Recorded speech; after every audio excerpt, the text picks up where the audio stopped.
Assalamualaikum warahmatullahi wabarakatuh dan selamat pagi. Halo adik-adik mahasiswa, apa kabar kalian hari ini? Saya harap kalian dalam keadaan sehat dan bahagia selalu. Baiklah, pada pertemuan pertama kita kali ini saya akan memperkenalkan diri. Saya adalah Hasuti Mustaqim dan saya adalah mitra dari mereka.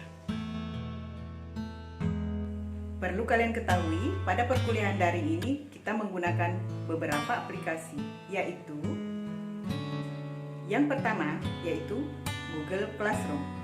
Dalam Google Classroom ini, saya akan membagikan tugas-tugas yang harus kalian kerjakan tepat waktu dan kita akan mengadakan diskusi kelompok melalui fasilitas chat Google Classroom. Yang kedua, aplikasi YouTube. Dalam aplikasi YouTube ini, saya akan membagikan link video pembelajaran yang ada hubungannya dengan materi kita dan kalian harus simak serta wajib subscribe untuk mengetahui video pembelajaran terbaru dari saya. Yang ketiga, kita menggunakan WA Group atau WhatsApp Group untuk berkomunikasi. Demikianlah penjelasan saya. Selanjutnya kita akan masuk pada materi. Silahkan disimak.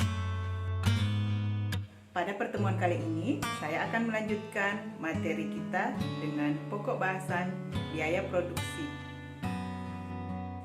Kapasitas produksi perlu ditentukan dan direncanakan dengan baik sehingga dapat memenuhi permintaan pelanggan.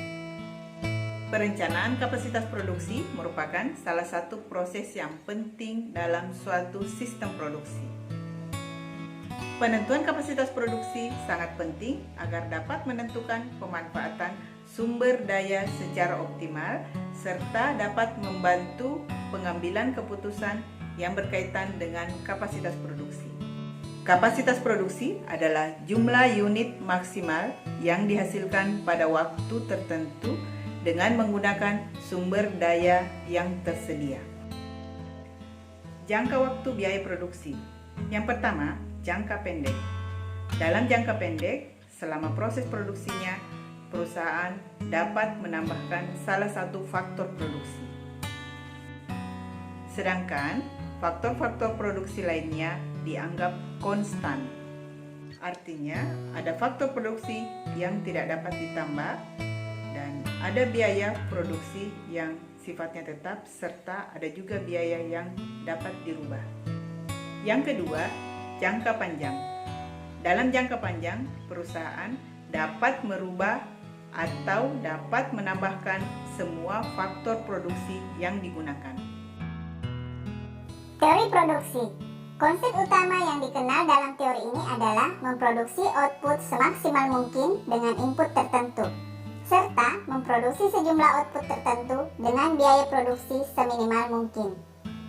Tetapi, penambahan faktor produksi tidak selalu memberikan peningkatan hasil yang sebanding pada titik tertentu.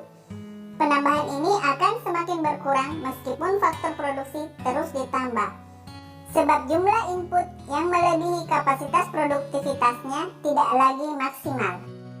Skala ekonomi merupakan salah satu sumber keunggulan kompetitif perusahaan yang memiliki struktur biaya yang lebih rendah dan memungkinkan mereka menawarkan produk pada harga yang lebih kompetitif dibandingkan dengan pesaing. Di bawah skala ekonomi, penghematan biaya muncul karena hubungan terbalik antar biaya tetap per unit dengan jumlah yang diproduksi. Skala tidak ekonomi biasanya terjadi ketika perusahaan telah mencapai skala efisien minimum, yakni titik terendah dari biaya rata-rata sebelum titik tersebut. Perusahaan meraih skala ekonomi ketika meningkatkan produksi direalisasikan penurunan biaya rata-rata. Tetapi setelah titik tersebut, biaya rata-rata naik seiring dengan peningkatan produksi. Demikianlah materi kita kali ini, lebih kurangnya mohon dimaafkan dan insya Allah pekan depan kita akan bertemu lagi dengan materi yang berbeda. Selanjutnya kita akan mengadakan interaksi di fasilitas chat Google Classroom. Sampai jumpa.